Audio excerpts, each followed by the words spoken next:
How to log out Snapchat from other devices. Hello everybody and welcome back to our channel. So let's get started without any further ado. For that, first of all, you want to go ahead and open Snapchat application in your mobile device. Once you open the Snapchat app, you simply want to go ahead and log into your Snapchat account. So once you're logged into your account, go ahead and tap on your profile icon at the top left corner. From your profile, simply tap on the gear-like icon at the top right corner.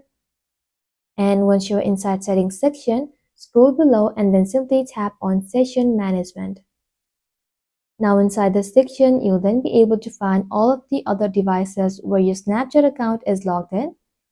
So if you want to log out from that device, you want to go ahead and tap on this cross icon, tap on OK, and just like that, your Snapchat will get logged out from other devices. Well, that's simply how you can do it, guys. Thank you all for watching the video till the very end and stay tuned until our next upload.